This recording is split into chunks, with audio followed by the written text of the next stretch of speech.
I hope you had a great weekend. Well, today I want to talk about a problem that plagues thousands of people around the world with sciatica pain. Now, sciatica pain usually causes a lot of discomfort to people across almost all age groups. A lot of it is related to our lifestyle, our posture, the way we warm up, the way we cool down post certain exercises, and of course, our diets. Because the more inflammation that we have in our system, coupled with a sedentary lifestyle, the more issue we have with sciatica, joint pain, back pain, and all of these issues in the body.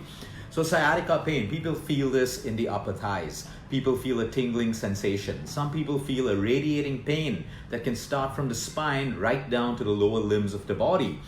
Some people feel like pinched nerves. So when they're in certain postures or certain positions, what happens is those pinched nerves create complete discomfort. Now, sciatica, there are many symptoms of sciatica, and sometimes it could be the simplest, which is why I always encourage people to listen to your body. A symptom doesn't necessarily mean that something's really going wrong in your body. A symptom is your body telling you that, hey, it's giving you a red flag that something's not right, something's going on. If you listen to that symptom and you start addressing it at a root cause, you basically prevent a lot of problems. But if you take that symptom and you start suppressing it, how do you suppress a symptom? I get a little pain, I take a painkiller. Okay, I get more pain, I take more painkillers. That may relieve your pain. That's good, relieve your pain. But what is the root cause? Why am I getting that constant pain? So some of the symptoms of sciatica could be lower back pain, it could be weak muscles and tingling sensations. And then as it gets worse and worse, it starts spreading all over your lower limbs, your upper thighs, the butt, the glutes, hip flexors, and everywhere. And sometimes all we need to do is correct that pinched nerve through our lifestyle and our diet, and things get better. But a lot of us do physio, a lot of us do all of these things which are great, but then we get back to a sedentary lifestyle where we're constantly sitting. And sitting is the worst thing that we can do for sciatica pain. Does this mean you end up standing all through the day? No, absolutely not. Sit. But don't sit in one position for too long. Make sure every 30 minutes you get up from your chair, you stand up, you stretch, you touch your toes, you go get a glass of water, you go to the restroom. You just do something to stay active so that you're not in a sitting position for too long. People who make long flights, long distance flights, why do you feel so stiff in your body the moment you land and you get off the aircraft? That's because most of the circulation has been compromised because you're in a sitting position for a very, very long time. So mobility, blood circulation in the forms of little exercise, a lot or little, can definitely help you with sciatica. So let's understand that these are nerves that are basically pinched, running along the spine, running along your sciatica. And it can be a radiating pain because it constantly travels. Okay, now the number one thing if you have sciatica or you're even looking at preventing it is yoga or stretching. When we do yoga, when we do asanas the right way, when we stretch the right way, we allow muscles to relax and we allow them to contract. We allow all the ligaments, the tissues, everything around the ball and socket areas of the body to be free. The moment it's jammed, there's a problem. So you take a door on a hinge. If the hinge is rusted, the door struggles to close and open. It starts creaking, it starts squeaking, it starts making noises, and you got to push it or pull it open. It's not free to move. So you think of that hinge of the door like your joints. Okay, so if your joints are well lubricated, if your muscles, your tendons, your ligaments are basically flexible, they won't tug on each other. So for most people, as we know, people who have lower back problems have tight hamstrings. Because the hamstrings are tight, they basically tug on your lower back, creating lower back pain. But as the hamstrings become more flexible, it allows some slack between the connection of your lower back and your hamstrings, allowing that lower back pain to disappear. So flexibility is extremely important for healing your sciatica. And there are certain asanas and certain stretches that you can do. Of course, I'm not going to demonstrate that today, but expect a video from me and Nikki very soon with asanas and stretches to help you heal your sciatica and even prevent it. So mobility, yoga, stretching, because look at us, we're sitting most of the day. So we decrease the amount of flexibility and the use of these tendons and these nerves. The more flexible we are or the more mobility and movement we have, the better we can heal sciatica. The sitting position that I spoke about, number one, never sit in one position for too long. Get up, even if your job is a desk job, it's not an excuse. You can get up every 30 minutes. It takes you less than 30 seconds to stand up, stretch up, touch your toes, move around a little bit, and get all of those, all of that blood circulating. Squat position. This is such an important position for everyone. Sit in a squat position maybe for a couple of seconds or a minute in a day. Sometimes you're just sitting, you're taking a phone call, sit in a squat position, because this opens up your hip flexors, your glutes, and everything that's interconnected. You see, if you have a problem with your sciatica and you're only treating that part, you're never going to heal, because the sciatica is connected with so much happening in your body. Inflammation, your joints, your nerves, your back, your thighs, everything is interconnected in the human body, which is why you need to treat it as a whole.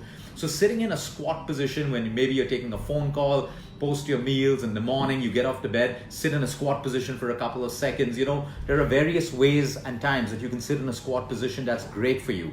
Of course, if you have sciatica, you may not be able to do this, but eventually you should. And if you're looking at preventing sciatica, sitting in a squat position is excellent for you. So you go back to traditional India, where people actually sat on the floor and had their meals. Children sat on the floor and did their lessons and their homework and stuff like that. And sciatica was unheard of. It's only happened when our lives got more comfortable and we started sitting all the time on comfortable sofas and comfortable chairs.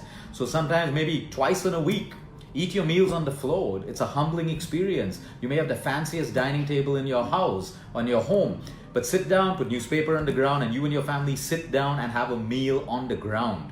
And it is fantastic for you. Not just for your sciatica, it's fantastic for your digestion as well and your sugar levels. Your glutes and your hip flexors. You got to look at this. Whether you're a runner, you're into CrossFit, you're training heavy with weights, whatever it is you do, you make sure that you open up your hip flexors and your glutes through your stretching and exercises. Because if these get tight, you have a higher chance of developing a sciatica or your sciatica not healing. Your posture, extremely important. If I'm sitting slouched all day, okay, there is some part of my body that is compensating negatively for my wrong posture. So remembering your posture throughout the day is extremely, extremely important. And this only comes with habit. So, have a buddy that constantly reminds you, hey, change your posture, change your posture. Because sometimes we unconsciously move into our comfortable postures, which isn't good for our cervical, for any part of the body. So you want to have this buddy who constantly reminds you, sit with a good posture, walk with a good posture, stand with a good posture. Doing Pilates and yoga can automatically help you develop a good posture as well. Now, coming to magnesium. Magnesium is a very, very powerful element when it comes to any nerve pain, sciatica being one of them. Now, we can get magnesium in our diet through our nuts, our seeds, our green leafy vegetables, our lentils, our rajma, chana. So if we're having a balanced diet, we're getting sufficient magnesium. If you have sciatica, it is important for you to you may have to take a magnesium supplement. So you can do a blood test that tells you how much magnesium you have in your blood. But you can speak to your professionals and take a magnesium supplement, which is really harmless to the human body. You can do a magnesium citrate, you can do a magnesium glycinate, because most people are deficient in magnesium. You're drinking a lot of tea, a lot of coffee, a lot of alcohol, your water intake is low, you will be less in magnesium anyway. Magnesium controls nerve function. That's one of the 300 plus functions magnesium has in the body.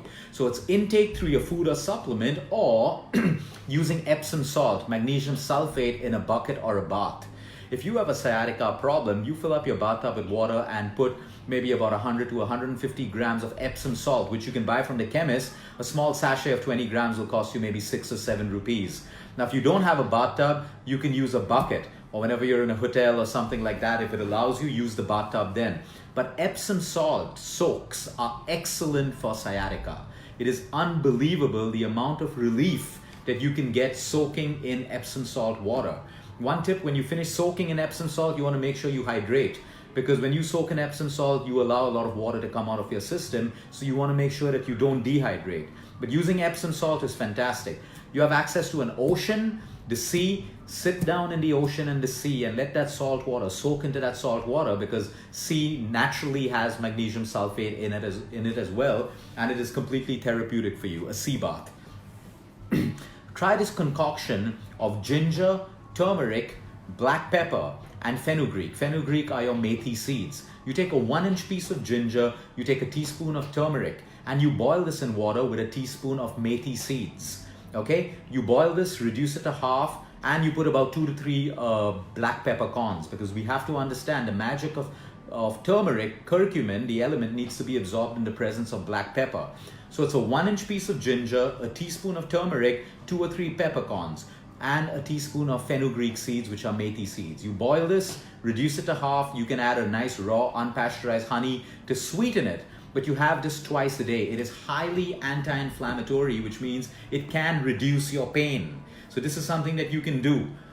A hot and cold compress works wonders for sciatica. The hot compress or a hot water bag basically helps you relax the muscles around the area where the nerves are pinched, and a cold compress will reduce any swelling or inflammation. We've spoken before about getting a good essential oil, a nutmeg essential oil, and mixing about 5 to 6 drops with a little bit of sesame oil. And then you apply that oil on the areas where you have the pain. And you do this continuously for about 10 to 12 days. It will reduce the amount of pain and discomfort that you have. But these are symptomatic treatments. The lifestyle changes are your posture, the way you sit, the kind of yoga asanas you do, the kind of flexibility training that you invest in. You need to stretch every day, especially because we're mostly sedentary and we're mostly sitting in sitting positions. So if you make all of these lifestyle changes, of course, you need medical help. You can see doctors, you can see chiropractors and all of that stuff. But remember, the healing happens when it's a 360 degree approach towards your sciatica pain. And it's as simple as that. You need to start with it. Now, most people start doing these things and they expect changes to happen in 24 to 48 hours. That's not going to happen. Okay, this is not a quick fix method. This is a lifestyle change. So do it for about 5 days, 7, 8, 9 days, and you'll see that the pain slowly reduces as your body slowly starts changing. And that's how we heal, and that's how we prevent sciatica. Have a great day, everyone. Until next time, eat smart, move more, sleep right, and breathe.